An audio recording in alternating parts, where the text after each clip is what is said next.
DD news podcast, आवाज देश की। क्या गर्मियां मकर संक्रांति से शुरू होती हैं? सूर्य के दक्षिणी गोलार्ध से उत्तरी गोलार्ध में प्रवेश करने के दिन को मकर संक्रांति के त्योहार के रूप में मनाया जाता है। ये अक्सर 14 या 15 जनवरी को पड़ता है। दूसरे हिंदू त्योहारों के उलट मकर संक्रांति साल के निश्चित दिन यानी 14 या 15 जनवरी को ही पड़ती है, जिसका अपना वैज्ञानिक कारण है। मकर संक्रांति एक ऐसा त्योहार है जो पूरे भारत में अलग अलग राज्यों में कई नामों और कई तरीकों से मनाया जाता है। उत्तर भारत में इसे मकर संक्रांति कहा जाता है, तो यही तमिलनाडु में पोंगल के नाम से जाना जाता है, जबकि गुजरात में इसे उत्तरायण कहते हैं। असम में इसे माघ बिहू कहते हैं और कर्नाटक में सुक्की हब्बा। केरल में मकर विक्लू कहा जाता है, तो कश्मीर में शिशुर संक्रांत। ये त्योहार भारत ही नहीं, नेपाल और बांग्लादेश जैसे पड़ोसी देशों में भी मनाया जाता है। अलग अलग धार्मिक मान्यताओं के हिसाब से लोग इसे मनाते आ रहे हैं, लेकिन इस त्योहार के पीछे एक बेहद चकित कर देने वाली खगोलीय घटना भी है। अक्सर आपने लोगों को ये कहते हुए सुना होगा कि मकर संक्रांति से धीरे धीरे गर्मियां शुरू होने लगती हैं। तो आइए डीडी न्यूज पॉडकास्ट के इस एपिसोड में जानें मकर संक्रांति और इससे जुड़े अन्य दूसरे पहलुओं को, उस वैज्ञानिक घटना के साथ जो इस त्योहार की जड़ में है।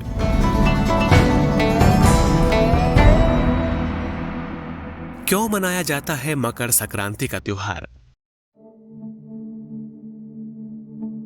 मकर का मतलब है कॉन्स्टलेशन ऑफ कैप्रिकॉर्न, जिसे मकर राशि कहते हैं। खगोल विज्ञान के कैप्रिकॉर्न और भारतीय ज्योतिष की मकर राशि में थोड़ा अंतर है। कॉन्स्टलेशन तारों से बनने वाले एक खास पैटर्न को कहते हैं जिन्हें पहचाना जा सके। इस बात पर ध्यान देना जरूरी है, खगोलीय कॉन्स्टलेशन और ज्योतिष की राशियां मोटे तौर पर मिलती जुलती हैं, लेकिन वे एक नहीं हैं। दूसरा शब्द है संक्रांति, जिसका मतलब है संक्रमण यानी ट्रांजिशन। इस दिन मोटे तौर पर सूरज मकर राशि में प्रवेश करता है। यह विंटर सोल्स्टिस के बाद आता है, यानी सर्दियों की सबसे लंबी रात 22 दिसंबर के बाद। सूर्य के किसी राशि में प्रवेश करने या निकलने का मतलब ये नहीं है कि सूरज घूम रहा है। ये पृथ्वी के सूर्य के चारों तरफ चक्कर लगाने की प्रक्रिया का हिस्सा है। इसे परिभ्रमण यानी क्रूसिंग कहा जाता है और धरती को सूरज का एक चक्कर पूरा करने में 1 साल का समय लगता है, जो तकरीबन 365 दिनों का समय है। पृथ्वी अपनी धुरी यानी अक्ष पर 23.5 डिग्री झुकी हुई है। इसके कारण होता यह है कि सूरज 6 माह तक पृथ्वी के उत्तरी गोलार्ध यानी नॉर्थ पोल के नजदीक होता है और बाकी तकरीबन 6 महीने दक्षिणी गोलार्ध यानी साउथ पोल के नजदीक होता है। मकर संक्रांति से पहले सूरज दक्षिणी गोलार्ध के नजदीक होता है, यानी उत्तरी गोलार्ध के मुकाबले दूर होता है, जिसकी वजह से उत्तरी गोलार्ध में रातें बड़ी और दिन छोटे होते हैं और यही समय है जो सर्दी का मौसम होता है। वहीं मकर संक्रांति से सूरज धीरे धीरे उत्तरी गोलार्ध की ओर आना शुरू हो जाता है। इसीलिए इस दिन से उत्तरी गोलार्ध में रातें छोटी और दिन बड़े होने लगते हैं, जिसके साथ साथ ठंड भी कम पड़ने लगती है। कहा जाता है कि मकर संक्रांति के बाद से दिन लंबे और रातें छोटी होती है। यह बात तकनीकी तौर पर सही है, क्योंकि उत्तरी गोलार्ध में 14-15 जनवरी के बाद से सूर्यास्त यानी सूरज के डूबने का समय धीरे धीरे आगे खिसकता है। फिर आती है 21 मार्च की वो तारीख जिसे इक्विनॉक्स कहते हैं। ये वो दिन होता है जब दिन और रात ठीक बराबर होते हैं। इसका मतलब है कि सूर्य उत्तरी गोलार्ध के तकरीबन बीचों बीच होता है।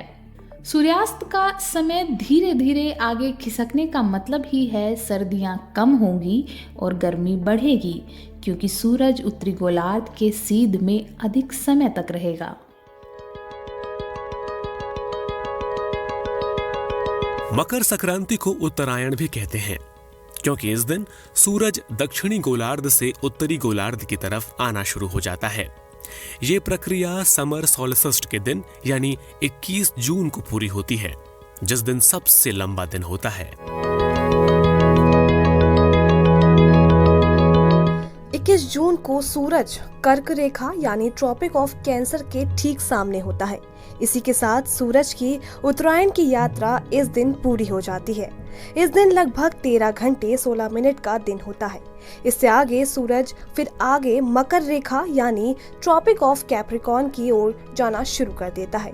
इसके बाद जब सूरज भूमध्य रेखा यानी इक्वेटर के सामने होता है तो पृथ्वी पर दिन और रात लगभग बराबर होते हैं। 22 जून से सूरज दक्षिणायन यानी दक्षिण दिशा में माना जाता है।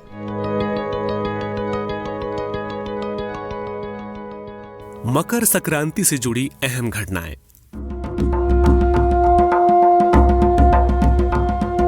पौराणिक मान्यताओं के अनुसार महाभारत के युद्ध में कौरवों की ओर से लड़ते हुए भीष्म पितामह अर्जुन के बाणों से घायल होकर वीर गति को प्राप्त हुए थे। लेकिन जब वे बाण से घायल हुए तब सूर्य दक्षिणायन यानी दक्षिणी गोलार्ध में था। शास्त्रों के अनुसार जो लोग उत्तरायण में अपने प्राण त्यागते हैं उन्हें मोक्ष की प्राप्ति होती है और जीवन मृत्यु के चक्र से छुटकारा मिल जाता है। यही कारण था कि भीष्म पितामह ने अपने प्राण त्यागने के लिए सूर्य के उत्तरायण यानी मकर संक्रांति का इंतजार किया था। भीष्म पितामह को इच्छा मृत्यु का वरदान प्राप्त था और उन्होंने मकर संक्रांति के दिन को अपने प्राण त्यागने के दिन के रूप में चुना। यही कारण है कि मकर संक्रांति यानी उत्तरायण के दिन को नवचेतन के पर्व के रूप में भी मनाया जाता है। एक और मान्यता ये भी है कि मकर संक्रांति के दिन ही गंगा ने महाराजा सगर के 60,000 पुत्रों का उद्धार किया था। ऐसा माना जाता है कि महाराज सगर के 60,000 पुत्र गंगा जी द्वारा इसी दिन मोक्ष को प्राप्त हुए थे।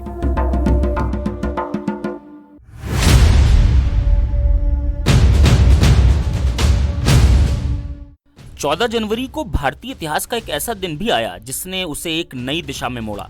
दुर्रे दुर्रानी के उपनाम से मशहूर अफगानी शासक अहमद शाह अब्दाली और मराठा सेनापति सदाशिवराव भाऊ के नेतृत्व में मराठा सेना अफगान सेना से पानीपत के मैदान में भिड़ी।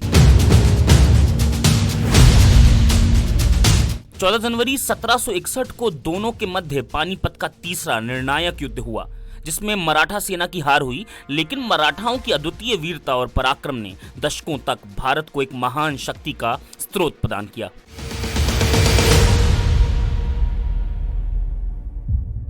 पृथ्वी पर कैसे बदलती हैं ऋतुएं? मकर संक्रांति से धीरे धीरे मौसम में बदलाव आना शुरू हो जाता है। ये प्रक्रिया पृथ्वी की एक खास स्थिति के कारण होती है।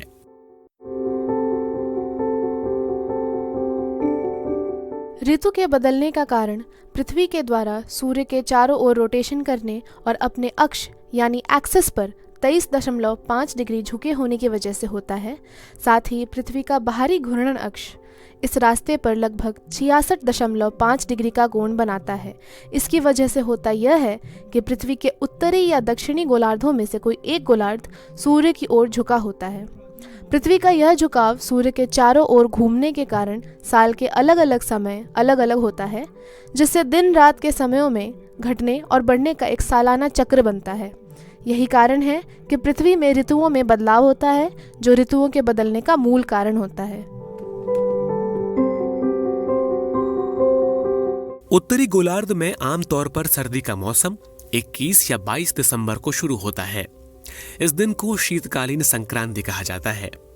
ये साल का वो दिन है जब दिन की रोशनी सबसे कम होती है। ग्रीष्म ऋतु 20 या 21 जून को शुरू होती है।